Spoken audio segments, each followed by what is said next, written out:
ఇబ్బంది అంతా దానికి అది ఏదైతే చట్టంలో అండలేదు కంటోన్మెంట్ కూడా పర్మిట్ అయింది. నేను అమ్మ పోనీ బిడ్డ అమ్మ సుభద్ర ఎక్కడ వస్తున్నావు బస్సు వచ్చిందా నడుచుకుంటాను ఆటోలో ఎక్కడ వచ్చింది కదా ఆర్టీసీ బంద్ అయితే మనం ఇట్లా వస్తాం అంతేనా. మరి మనం ఏదో మోటు బాగా మాట్లాడాలి ముట్టి కనుకోకుండా కొండాలి పొద్దుగా పండుగ అదే పొడవలు తీశారు అదే అలా తీసాను మా పిల్లలకి లోపలికే వస్తున్నది ఉండదా లేదా అన్ని మన గుణం ఏది మంచి పెద్ద గుణము పెద్ద మనసులో ఏంటంటే అయితే మంచి నేను అయితే మంచి అదే ఇలా కొంతమందికి అనుమానం ఉన్నది. ఏం అనుమానం ఉన్నది చెప్పనా బిడ్డ అంటే అట్లా కాదు అమ్మా రాజ్యాంగం ఉన్నది. ఈ ఊడ్చుకోవాలంతా మాది వాళ్ళు ఉంటారు అంత కింది స్థాయి లోపలే ఉంటారు. సంవత్సరాల దాకా ఈ గరీబుల్లో తీసుకోవాలి కొడుకు కానీ కనీసం 17 ఏళ్ళు మీరు కొనుగోలు చేస్తారు 60 ఏళ్ళు ఉంటే అని మా ఊళ్ళకు కడుపులో దొరబడి శరీరాన్ని దిక్కి అవుతారు. మేము ఎట్లా ఉంటాం మేమేమైనా పొద్దు మా నూనె ముద్ద లెక్కుంటాయి 60 ఏళ్ళ 30 ఏళ్ళకి కనబడతాం లేకుంటే ఆమె కొడుకు ఎవరికైనా అమ్మిపిస్తాం ఆమె పైసలు ఎవరైనా ఇస్తాం. అదే ఆమె కొనుగోలు చేసుకోవడం 10 రూపాయలు ఇచ్చే కానీ మీకైతే అంటే నేనే చేయమన్నా. అందుకోసమే చెప్తున్నామ్మా రేపు 16 తారీఖు ఈ సౌత్ జోన్ అంటే సర్దార్ రాజేంద్ర నగర్ సర్కల్ 4 సర్కల్ 5 అందరికి చెప్తున్నా ఇటలారా మీరు బస్ ఎక్కతానా కానీ మనకు టైం ఉంది. బస్ ఎక్కతానా బస్సు దిగతానా దావత్ పోయేతానా పెళ్లికి పోయేతానా నాకు కూర్చున్నదానా ఏదైనా కూర్చున్నదానా మన ఊర్చి అక్కలకు చెప్పాలి ఏమని బిడ్డ 16 తారీఖు నాడు మనం వాళ్ళతో ఇళ్ళతో కాదు మనం చేంజ్ చేస్తున్నాం సీఎం తోటి.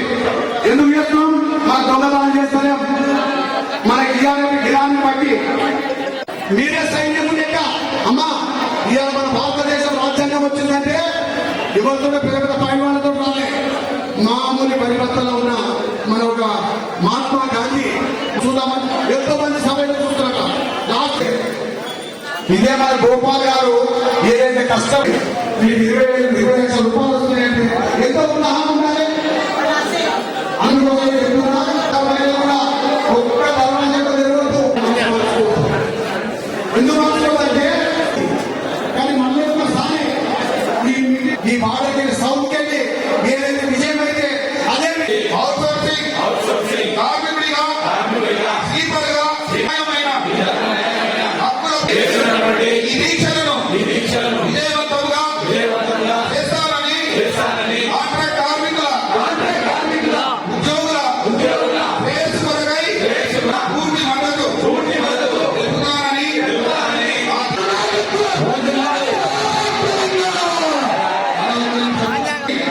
మీ గాజులు తీర్చడం చేతికేది అందరూ 16వ తారీఖు రోజు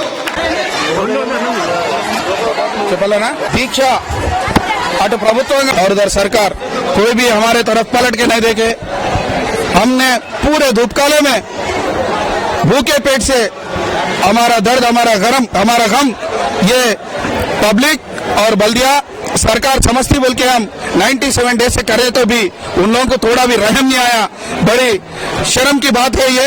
और एक बात हमने मिनिस्टर को मिलके समय नोटिस भी देने के बावजूद भी हमारे से 1-2 मिनट बात करने का टाइम नहीं था मिनिस्टर साहब का ने और कमिश्नर साहब का ने तो बिल्कुल ही टाइम नहीं है.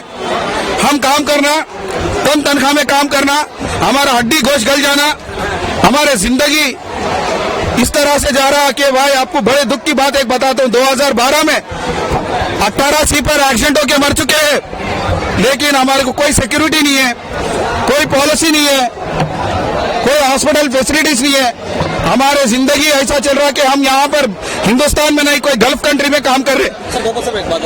बताने से आपको बता दे रहा हूँ सिंगरेनी में आपने परमानेंट किए, आरटीसी में आपने परमानेंट किए. अगर सोचो अगर बस नहीं चला तो ऑटो से जाती पब्लिक, ऑटो नहीं चला तो पैदल जाती पब्लिक. लेकिन हम जो ये कचरा और ये गंदगी उठा रहे हम नहीं उठा रहे तो कोई नहीं उठाते. हम इतने गंदगी में काम कर रहे हैं. ये एक दिन का 2 रोज का काम नहीं है. जब तक हैदराबाद है तब तक ये काम चलता रहेगा. ऐसे काम में सरकार हर डिपार्टमेंट में परमानेंट करा.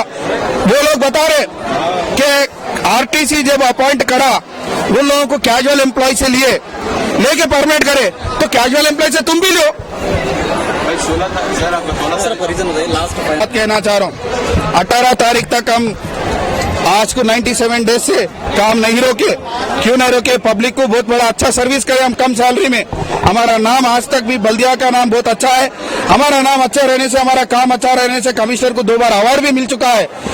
हम 18 तक काम नहीं रोकेंगे। अगर 18 तारीख तक गवर्नमेंट अगर हमारे ऊपर एक्शन नहीं लिया, हमारे काम पे अगर वो लोग कुछ भी नहीं करे, तो हम बिल्कुल काम रोक देंगे और उसके जवाबदारी जो पब्लिक को मुसीबत आएगा उसका जवाबदारी होगे सरकार और बल्दिया। आज जिस तरह आरटीसी में कर लिए उसी तरह बल्दिया में हाथ शुरू करो। 1 साल के बाद तो भी हमारे जिंदगी में कुछ तो बनेगा, नहीं तो हम पूरा काम रोक देके भाई आमरण निराहार दीक्षा में बैठूंगा और हर 5 जोनों में भी इतना भी काम नहीं होगा। सिक्योरिटी गार्ड से लेके, हार्टिकल्चर से लेके, वेटरनरी से लेके, मलेरिया से लेके, सैनिटेशन से लेके, ट्रांसपोर्ट से लेके हर एक सेक्शन मेरे साथ है। आज 30,000 मजदूर लेबर भी मेरे साथ है। पूरा काम रोक देके बैठ जाएंगे, उसके जिम्मेदार होंगे सरकार और बल्दिया।